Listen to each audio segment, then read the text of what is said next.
You're listening to Financial Advisor Marketing, the best show on the planet for financial advisors who want to get more clients without all the stress. You're about to get the real scoop on everything from lead generation to closing the deal.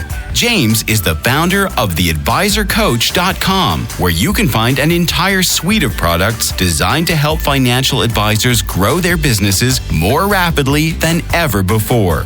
Now, here is your host, James Pollard. Here at the Financial Advisor Marketing Podcast, I strive to keep things fresh and new and exciting. And I think I can do that this week because I'm discussing something I've never discussed in any of my 280 plus episodes I've done so far. I'm trying to do that. Last week, I talked about psychological ventriloquism. That's something I've never talked about in any podcast episode ever. And this week, I'm doing something else that is new and fresh and exciting. And that is my least favorite marketing strategies for financial advisors. Now, I may have alluded to some of these in past episodes, but I've never explicitly sat down and said, look, I don't like this, I don't like this, I don't like this, and here's why. But before I begin, I want to make it clear that if you're doing any of these things and these things are working for you, then more power to you. Like, seriously, just keep doing whatever it is that you're doing. I really don't care. What you do doesn't impact my life one bit. But the analogy I like to use all the time is that I think doing these things, the marketing strategies that I don't like, is like cutting your lawn with scissors. Can you technically get it done? Yes, you can technically cut your lawn with scissors, but I would much rather use a lawnmower.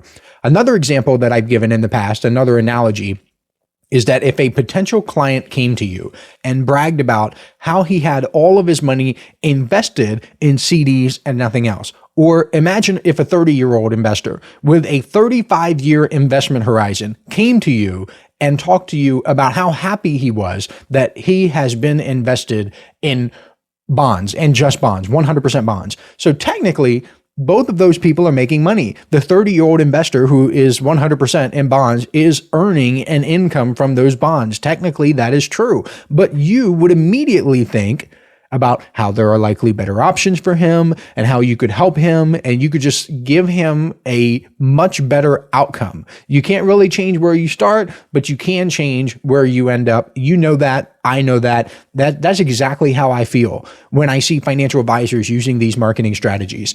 I know in my heart that there are way better options and that they could be doing a lot better if they just made a couple of adjustments. At the end of the day, it is your life. You can do whatever you want. That's freedom. You can do whatever you want. You're free to make bad decisions.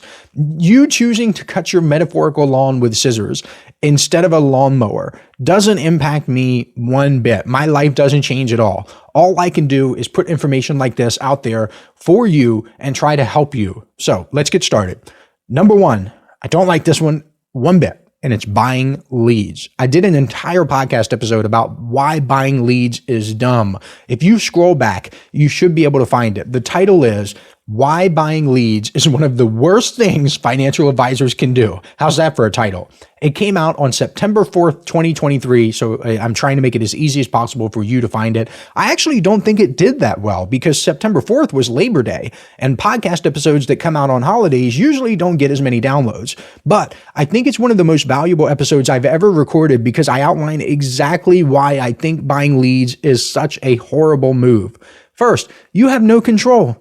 You're letting another company control the lifeblood of your business. How can you say that you're an independent man or woman, that you're free and you have your own volition if you are subjecting your entire livelihood to someone else? You are subject to the whims and the changes in their business model. You are adding, it doesn't make any sense to me. I can't relate. Besides, if you understand basic probability, you know that a surefire way to decrease the odds of any sequence of events working out in your favor is to add more variables. If you're trying to get from point A to point B, every obstacle you add between A and B will decrease the odds of you getting to B. Does that make sense? Like that's probability. That's not my theory. That's not my opinion. That is math.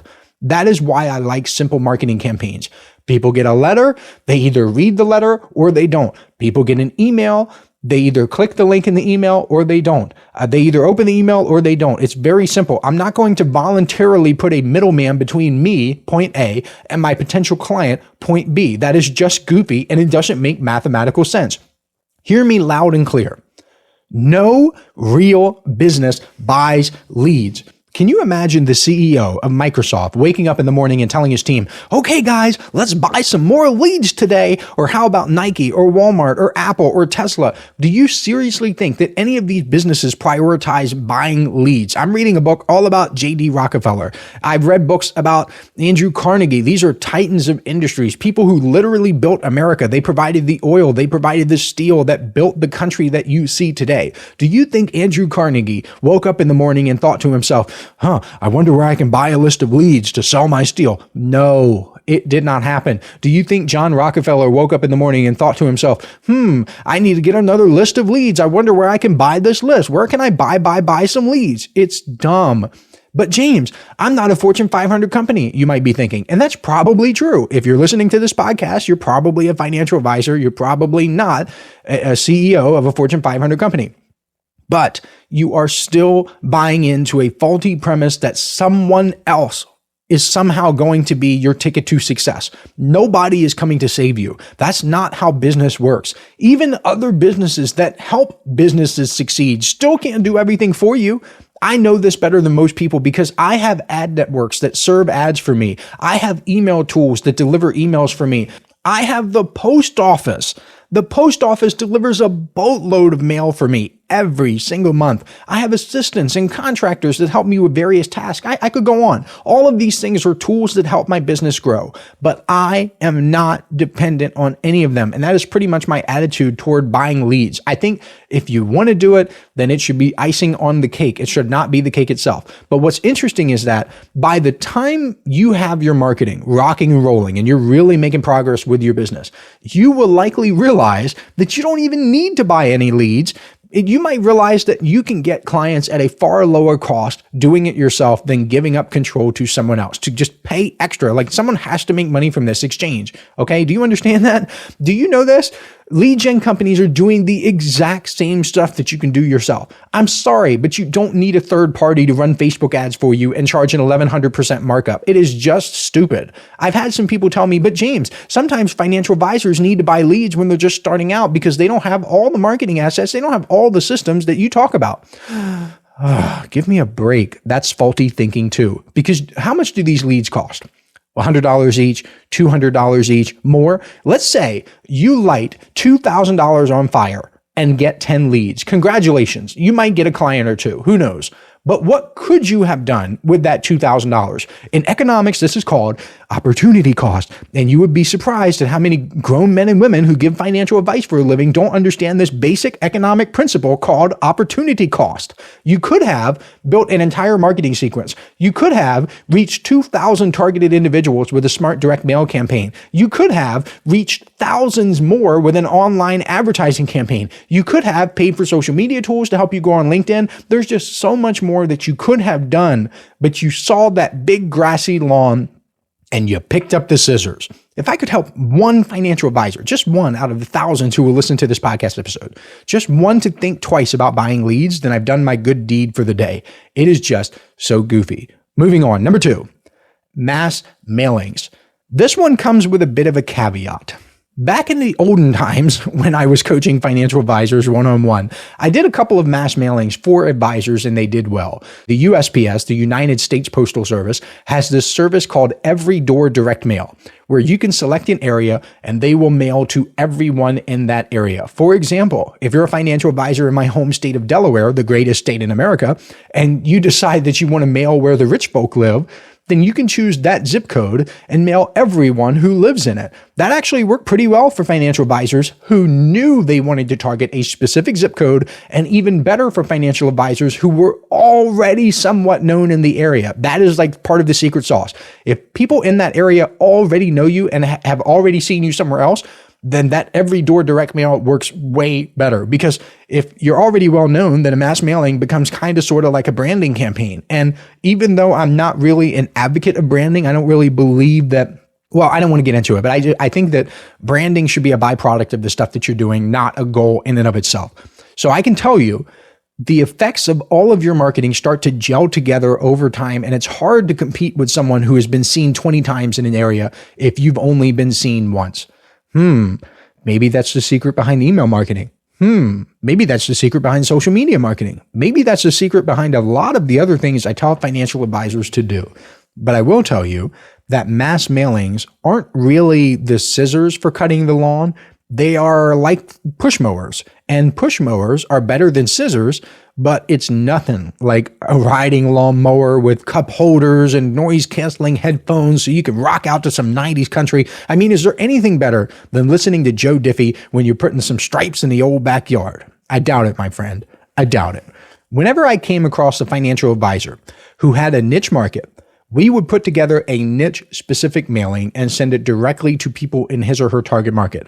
That works well because the mailing can be so much more specific and call out the exact type of person you want. I'll give you an example. If I got something in the mail that said, "Attention, are you a devilishly handsome man who is also incredibly funny and smart?" I would be like, "Wow, you nailed it. This is for me.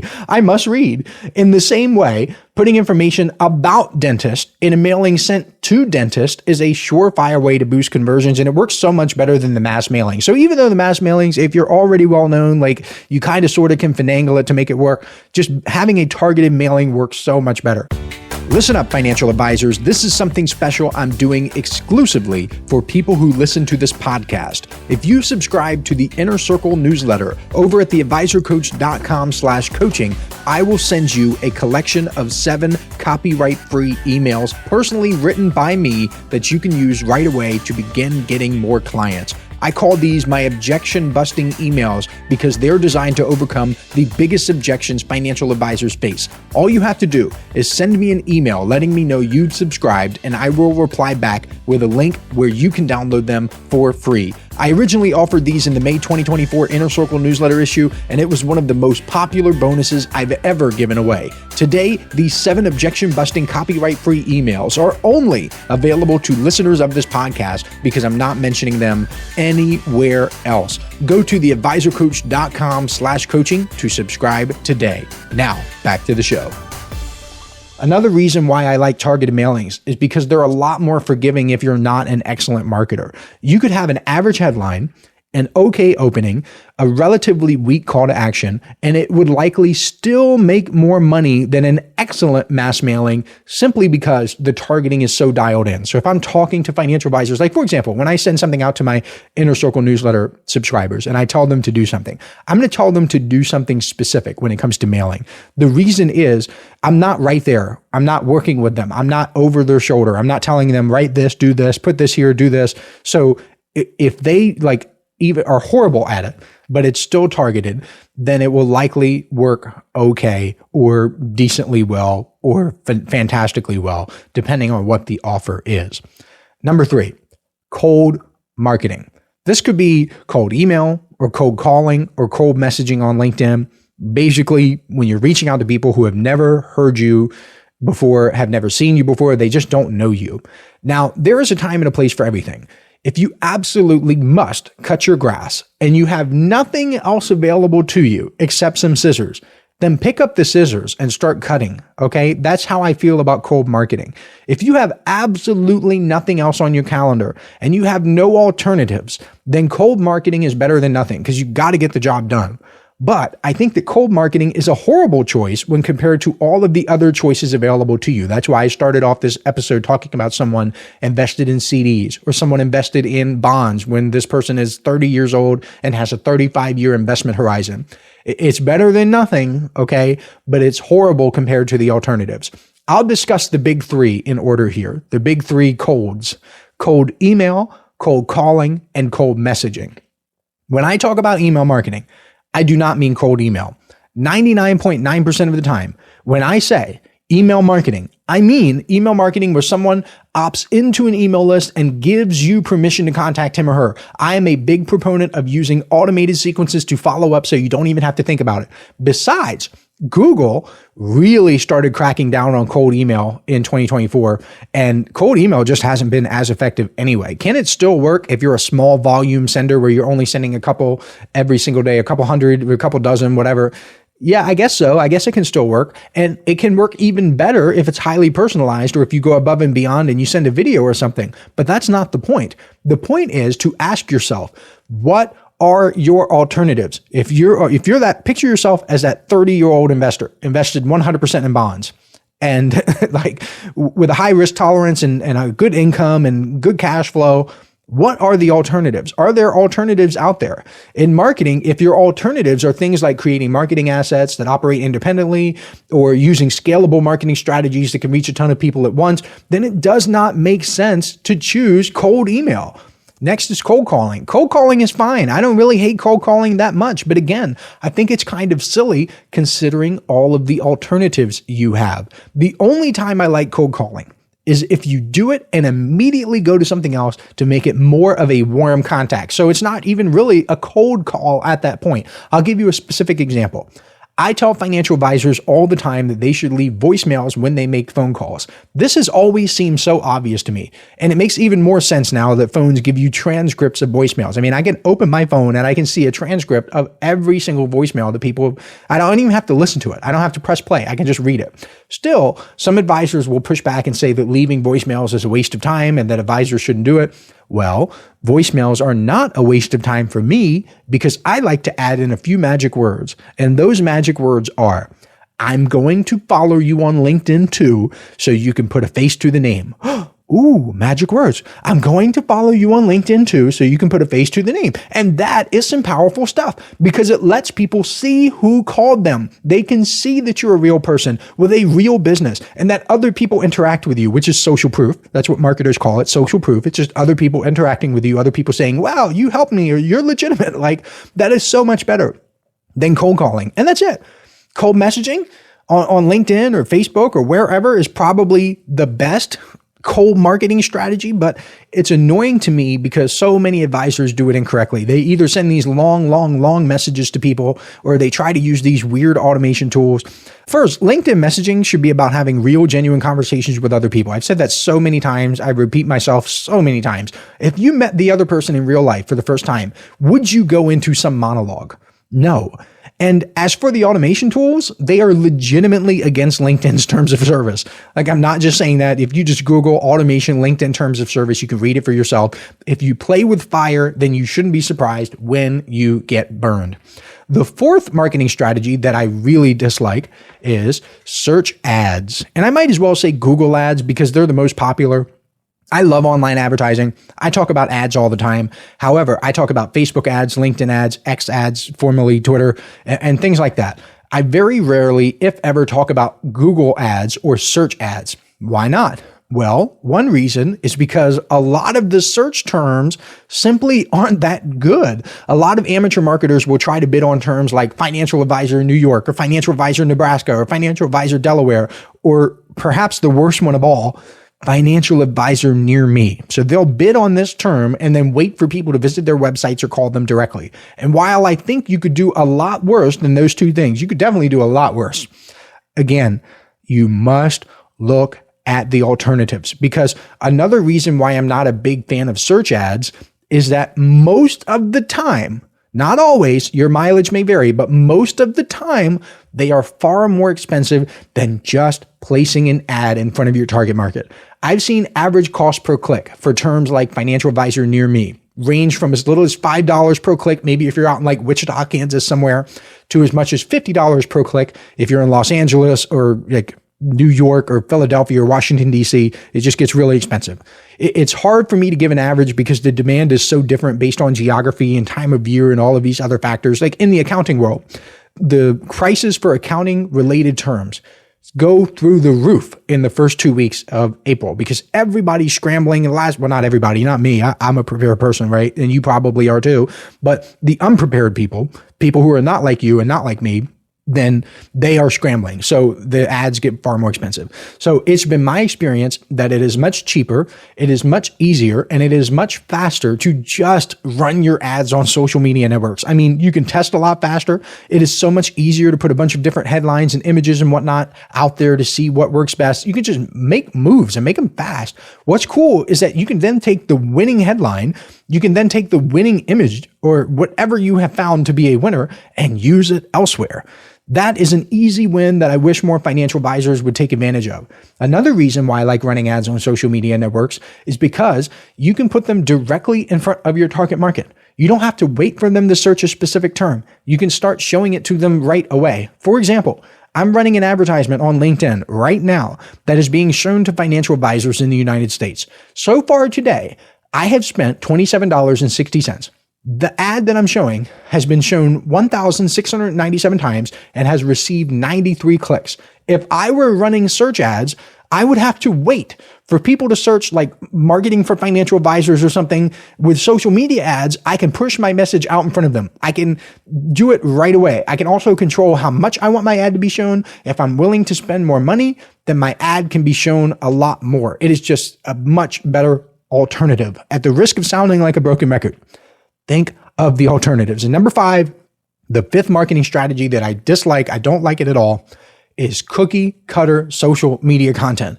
This is where you just pull your content from a content library somewhere, complete with a stock photo and everything. It's just the laziest thing you can possibly do. It's just so lazy. It communicates a special message to the rest of the world. And that message is, hey, look at me. I have absolutely no creativity. Or worse, something like this. Hey, look at me. This is what my corporate overlords tell me that I can share with you. Please make me comply harder, daddy. Like, imagine trying to help other people achieve financial freedom when you don't even have the freedom to put a picture on social media. You don't have that freedom. That has to be a special kind of mental hell. The best performing social media content comes directly from the advisor. It is about him or her, his or her hobbies, interests, family life, just whatever the advisor has that is about him or her to demonstrate that he or she is like the clients he or she is trying to serve. It gives a peek into what the advisor is like because that's what people want to see. They don't care about the generic holiday post. Like, yeah, we get it. It's Mother's Day. Thanks. But what are you like? What do I get if I'm working with you? What's in it for me? That is the secret of good social media content. All right, I'm done. I'm going to end it here. In the words of Jerry Springer, take care of yourselves and each other. I'll catch you next week. This is the podcastfactory.com.